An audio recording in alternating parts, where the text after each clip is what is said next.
ആരുടെ ചേച്ചി കത്ത്? പണിക്കർ സാറിന്റെ. ഇത് മാറാത്ത പിള്ളേരുടെ കയ്യിലെങ്ങാൻ കൊടുത്ത് പോസ്റ്റ് ചെയ്യാൻ പറ. ചേച്ചിയുടെ തീരുമാനം? ഇല്ല മോളെ, ഇനി എനിക്ക് ചിലങ്ക കെട്ടാനാവില്ല. നീ ചെല്ല്.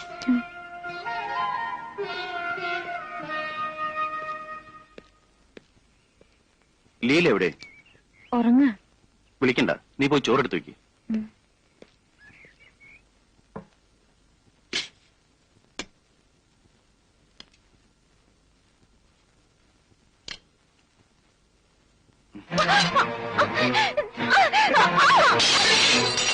എടി, നിനക്ക് ഇത്ര ധൈര്യമല്ലേടി?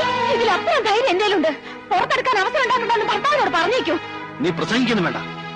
ദേഹത്തൊന്ന് മുട്ടിയുരുമ്പി കൊഞ്ചിപ്പുഴയും വന്നാലേ ഞാനൊരു പുരുഷനാ. പുരുഷനോ? തനിക്ക് ആ വാക്ക് പറയാൻ അർഹതയുണ്ടോ? ഇറങ്ങിക്കോണം എന്റെ വീട്ടിൽ നിന്ന്. ആറുമണിച്ചോളം കയറ്റി കിടത്തിട്ട് കൊടുക്കാൻ എന്റെ കുട്ടികൾക്ക് അച്ഛനില്ലാണ്ടാവും. ആട്ടക്കാരിയല്ലേ? പുരുഷന് മയക്കം വിദ്യകൾ എന്തെല്ലാം കാണും. മതി.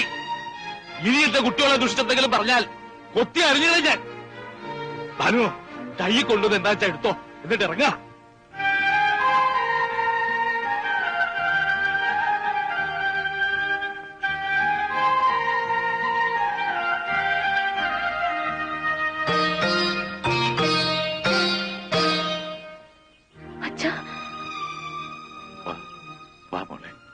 ഇല്ല അച്ഛാ, എനിക്ക് കഴിയില്ല. ഭാനു, വേറെ എന്തെങ്കിലും ഒരു വഴി തെളിയണ വരെ ഇതേ അച്ഛൻ നോക്കിയിട്ടൊരു നിവൃത്തിയുള്ളൂ. അയാൾ എന്റെ ജീവിതം തന്നെ തകർത്ത മഹാപാപി ആയിരിക്കാം. പക്ഷേ എന്റെ മക്കളുടെ മടുക്കുത്തി കയറി പിടിക്കാൻ അവിടെ ആരും വരില്ല, അതെനിക്ക് ഉറപ്പാ. ഇപ്പോ അച്ഛൻ ആവശ്യം മക്കളുടെ ശരീരം കാക്കുക എന്നുള്ളതാ. വാ മോളെ. അച്ഛനാ പറയുന്നേ, കൂടെ വരാൻ.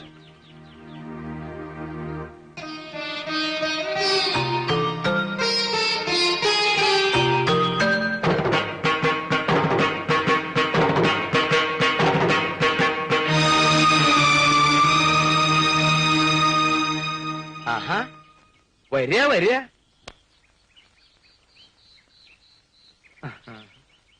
ദാ ഇതിലെ പത്തായപ്പുരയില് എല്ലാ സൗകര്യങ്ങളും ചെയ്തിട്ടുണ്ട്. എന്തെങ്കിലും ഒരു കുറവ് തോന്നിയ എന്നെ വിളിക്കാൻ മറക്കരുത്.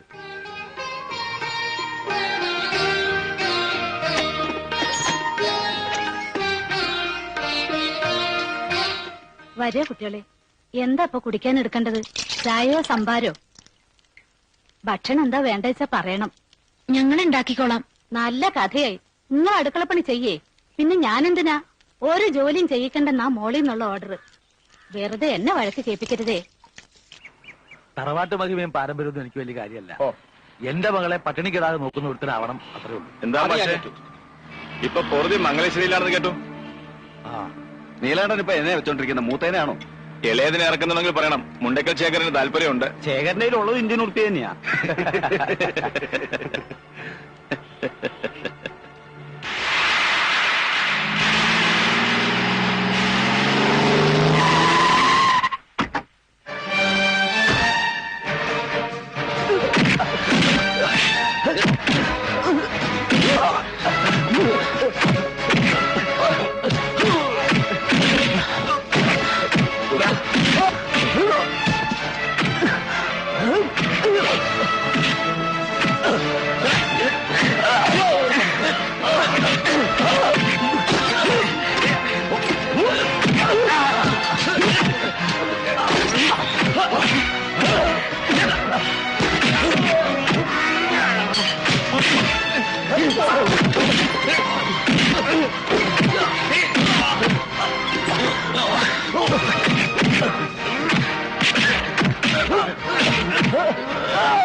മനസ്സില്ലെങ്കില് പബ്ലിക് റോട്ടിൽ കിടന്ന് തല്ലുണ്ടാക്കിയിട്ട് ധിക്കാരം പറയുന്നു. പറയും, അതാ ശീലം. താനായിട്ട് വിചാരിച്ചാൽ മാറ്റാനാവില്ല. പോ പോ. താനെന്താ ഭീഷണിപ്പെടുത്തുക?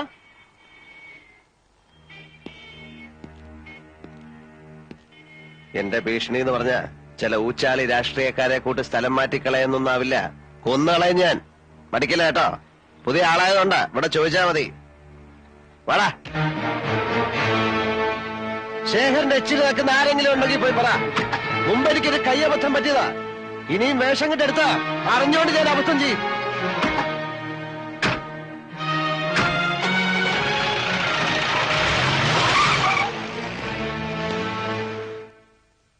അപവാദം പറഞ്ഞില്ലെങ്കിലല്ലേ അത്ഭുതമുള്ളൂ. നീലകണ്ഠന്റെ സ്വഭാവം അത്രയ്ക്ക് പ്രസിദ്ധാണല്ലോ. അനുഭവിക്കണ്ടേ? ദൈവനിശ്ചയായിരിക്കും.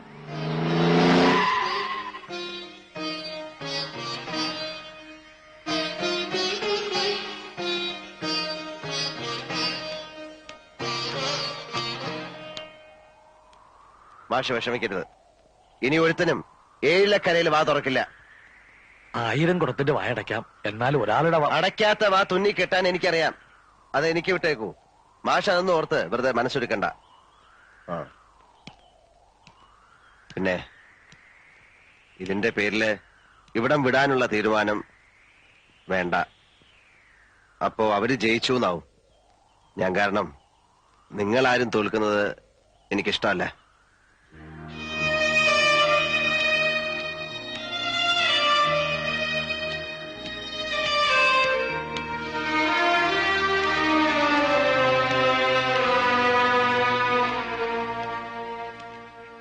എഴുത്തച്ഛനെ അമ്മ അയച്ചതാ.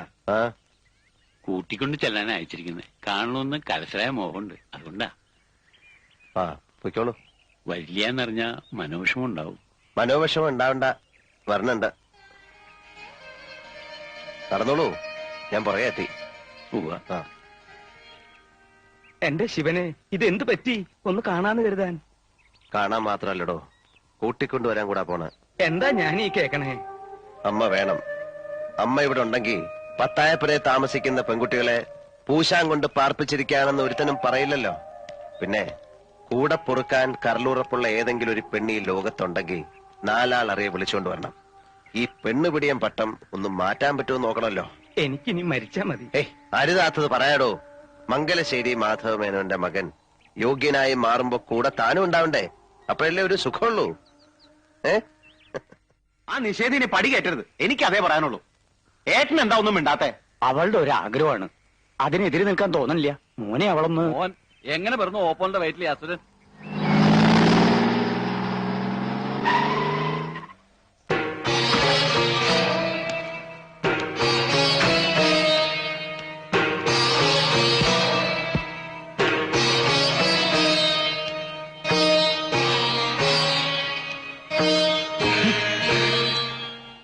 അപ്പുറത്തെ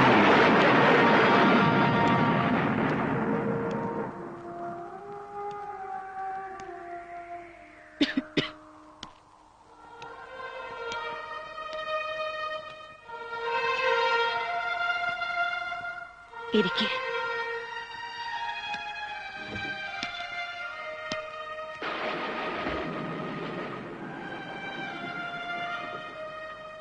ബുദ്ധിമുട്ടായോ വിളിപ്പിച്ചത്? എന്താ അമ്മ ഇങ്ങനെ?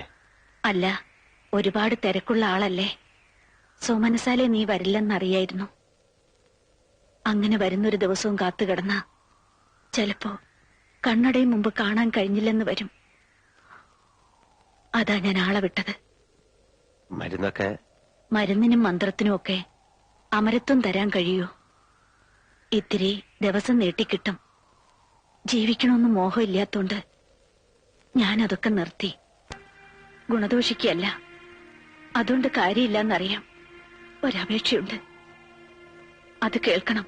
നിന്റെ ഈ കുത്തഴിഞ്ഞ ജീവിതവും താന്തോന്നിത്തരവും കൊണ്ട് കളങ്കപ്പെടുന്നൊരു പേരുണ്ട്. മംഗലശ്ശേരി മാധവ മേനോൻ എന്നൊരു മനുഷ്യന്റെ. ജീവിച്ചിരുന്ന കാലം അത്രയും ആർക്കും ഒരു കുറ്റവും ആരോപിക്കാൻ കഴിയാത്ത, ആരുടെ മുന്നിലും തലകുനിക്കേണ്ടി വന്നിട്ടില്ലാത്ത ആ മനുഷ്യന്റെ പേര് നീ കാരണം ചീത്തയാകേണ്ടി വരുന്നത് എനിക്ക് സഹിക്കാനാവില്ല. മനഃപൂർവ്വം അച്ഛന്റെ പേര് ചീത്തയാക്കാൻ വേണ്ടി ഞാനൊന്നും ചെയ്യുന്നില്ല. മനഃപൂർവമോ അല്ലയോ, ആ മേൽവിലാസത്തിലല്ലേ നിന്നെ ആളുകൾ കാണുന്നത്. എനിക്കെന്താ ചെയ്യാൻ കഴിയുക?